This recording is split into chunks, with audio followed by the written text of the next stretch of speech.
안녕하십니까. 논설의 박용현 논설위원입니다. 사법부가 추구해야 할 가장 중요한 가치는 무엇일까요? 공정성입니다. 사법부의 독립성이 절대적 가치인 것처럼 말하는 이들이 많은데, 독립성은 공정성을 실현하기 위해 전제가 되는 보조적 가치입니다. 법관이 독립성을 잃고 누군가의 영향력 하에 판결을 하면 공정한 판결이 물론 될 수 없습니다. 그런데 반대로 독립성을 확보한 법관이 의도적으로 불공정한 판결을 내리는 상황이 되면 어떻게 해야 될까요? 여전히 독립성이 중요하니까 엉터리 판결을 해도 그냥 놔둬야 할까요? 이럴 땐 감시와 견제가 당연히 필요합니다. 공정성이라는 최고의 가치를 실현하기 위해서입니다. 이것이 삼권 분립의 본질적 의미이기도 합니다. 삼권 분립은 입법, 행정, 사법부가 각자의 영역에서 소왕국을 이뤄 마음대로 권력을 휘두르는 게 아니죠. 그러지 못하게 서로 견제하라는 의미입니다. 대법원의 이재명 대통령 선거법 사건 파기환송 판결을 비판하는 이유도 바로 공정성을 상실했기 때문입니다. 사법부가 독립성이라는 방패 뒤로 숨어서는 안 되는 이유입니다.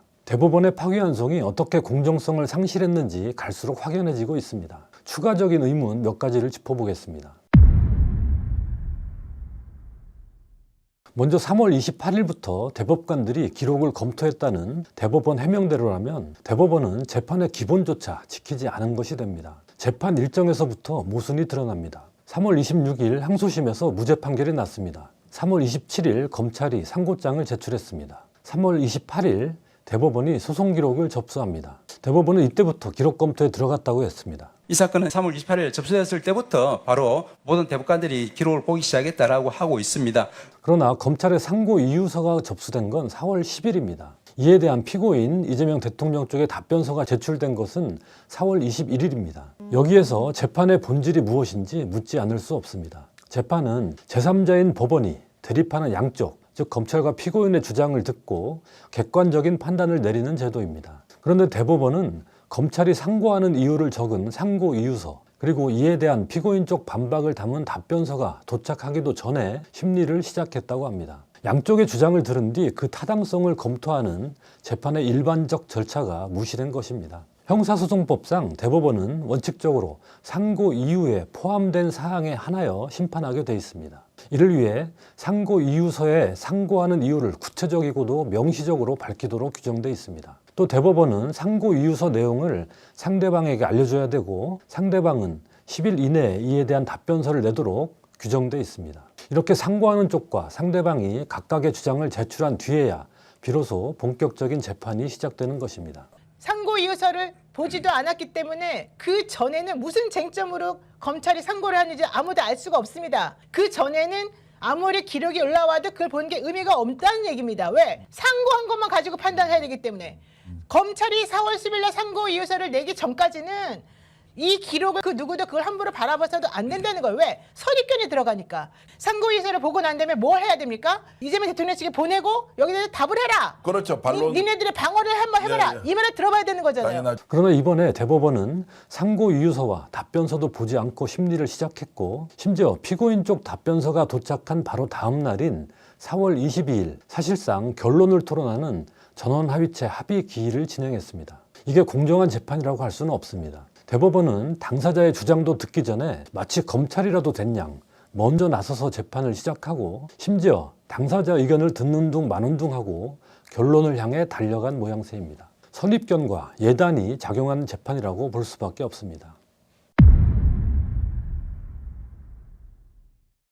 다음으로 대법원은 특별히 신속한 재판이 필요한 사안이어서 단기간이지만 집중 심리가 이루어졌다고 주장합니다. 그러나 믿을 수 없습니다. 대법원 해명대로라면 사건이 접수된 3월 28일부터 첫 합의기일이 열린 4월 22일 사이에 모든 대법관들이 이 재판에 집중적으로 매달렸어야 하는데, 이 기간에 대법관 2명은 해외 출장까지 다녀왔습니다. 권영준 대법관은 4월 2일부터 4일까지 칠레 산티아고에서 열린 세계 최고 행정법원협회 총회에 참석하고, 이어 4월 8일 미국 연방대법원을 방문해 존 로버츠 연방대법원장과 대담하고, 또 미국 조지 워싱턴대 로스쿨, 조지타운대 로센터 특강을 한 뒤 오스트레일리아 뉴사우스 웨일즈대 법대를 방문해 특강까지 하는 장기 해외 출장을 다녀왔습니다. 신숙희 대법관은 4월 9일부터 12일까지 남아프리카 공화국에서 열린 세계 여성법관회의에 참석했습니다. 집중심리가 필요한 중대한 사안이라서 전원합의체에 회부했다면 대법관 한 명 한 명이 심사숙고할 시간을 가져야 합니다.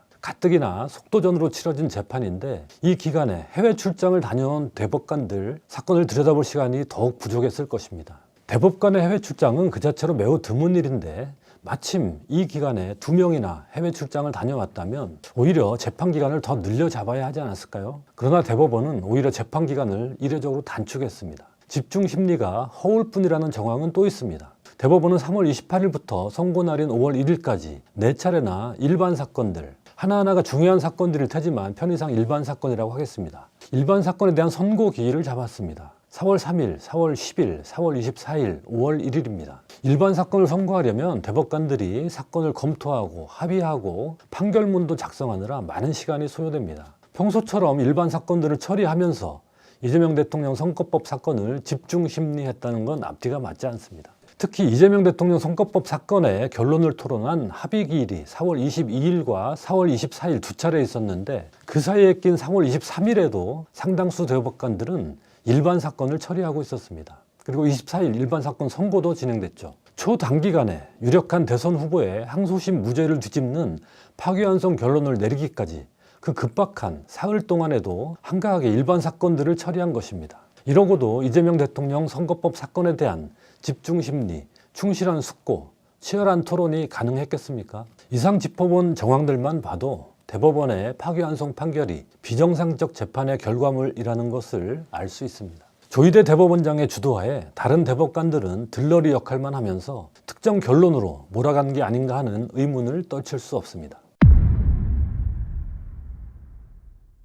이번 주 대법원에 대한 국정감사에서도 이런 의문을 풀기 위해 많은 질의가 쏟아졌지만 조희대 대법원장의 침묵과 천대엽 법원 행정처장의 하나마나 답변 속에 의문의 한 조각도 풀리지 않았습니다. 천대엽 처장은 처음에 대법관들이 전자기록을 봤다고 말한 바 있습니다. 요즘에는 이제 그 형사 기록 전자사본화를 그러면 이 전자문서 7만 페이지를 대법관들이 다 봤다고요? 그렇게 스캔해 간 것으로 지금 확인이 되고 있는 것 같습니다. 그러나 전자기록은 당시 법으로 법적 효력이 없는 문서였다는 지적이 새롭게 나왔습니다.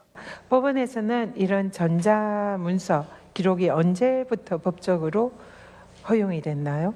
형사소송에서는 2025년 10월 10일부터 수사가 개시되는 사건부터 네, 전자문서로서 이루어졌습니다. 알겠습니다. 그러면 이 사건의 법적 효력 있는 문서는 법원 예규의 규칙에 의해서도 종이 기록입니다. 그렇기 때문에 이 종이 기록을 대법관들이 실제로 언제 읽었는지 이것이 매우 중요합니다. 그렇다면 대법관들이 종이 기록을 언제 어떻게 전달받아 읽었는지가 소명돼야 하는데 이에 대한 대법원의 답변은 황당합니다. 그러면 관태력분에 해당하는 종이 기록 복사는 언제 했습니까? 기록 복사에 대한 이야기는 저는 듣지를 못했습니다. 또 대법원 문서인 사건기록 인수인계부에는 4월 22일에야 기록이 대법관에게 공식 전달된 것으로 적혀 있는데 여기에 손글씨로 이미 기록은 위에 있습니다 라고 적혀 있습니다. 사건 기록을 인수인계할 때는 인수인계부를 작성해야 한다는 대법원 내규를 위반한 채 사건 기록을 미리 올려보냈다는 이야기입니다. 기록이 올려보낸 시점이 언제인지는 또 모른다고 합니다. 대법관님들에게 언제 배부되었는지 여부는 저는 모릅니다. 지금 그럼 종이 기록 행방 모릅니까? 기록은 제가 확인하고 싶어도 확인할 수 이 중대한 재판과 관련해 기록이 어떤 방식으로 언제 대법관들에게 전달됐는지조차 명확히 설명하지 못하는 게 대법원의 수준입니다. 재판 절차를 너무 서두르다 보니 도무지 우리나라 최고법원의 일처리라고는 볼 수 없을 만큼 주먹구구식으로 진행된 것입니다. 그렇게 진행된 재판 결과를 어떻게 신뢰할 수 있겠습니까? 이뿐만이 아닙니다. 이재명 대통령 선거법 사건은 통상 소부 심리를 먼저 거치는 관례와 달리 바로 전원합의체로 회부됐다는 게 대법원 설명인데 이런 결정이 어떤 과정을 거쳐 이루어졌는지도 밝히지 못하고 있습니다. 대법원장 및 대법관들이 논의를 거쳐 곧바로 전원합의체에서 심리를 하였습니다 이렇게 돼 있는데 그럼 논의를 했다는 얘기네요. 전원합의체 회부하기 위한 논의를 했다는 지금 답변이거든요. 논의를 했습니까? 왜냐하면 이제 자 이거 전원합의체 회부하자. 는 논의를 했다는 거예요. 답변은 논의했습니까? 네, 그러니까 그 부분도 여기서 말씀드린 것처럼 이제 그 공감대가 대다수 대법관 사이에 신속한 절차 진행이 필요하다는 그런 공감대가 아니죠. 행정처장님 그거는 대법관이나 하시는 분이 그렇게 얘기하시면 안 되죠. 공감대가 형성된 것과 전원합의체 회부하기로 논의했다는 건 완전 다른 말입니다. 보십시오. 전원합의체로 회부하기로 논의했다는 말은 판결문 그 어디에도 없어요. 그런데 이 답변에는 전원합의체 회부하기로 한 논의가 있었다고 얘기하고 있거든요. 왜 이 논의란 말이 들어가는지 답변해 보십시오.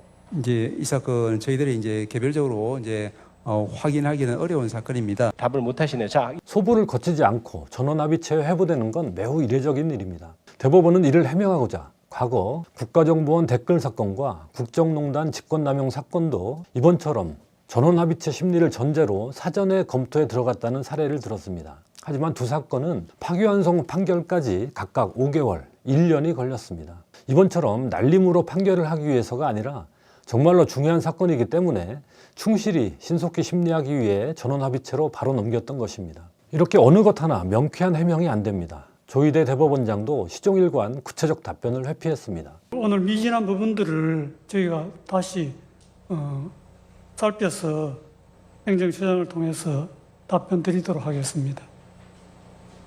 지금 한번 해보세요. 말씀드리기 어렵다는 점을 양해해 주시기 바랍니다.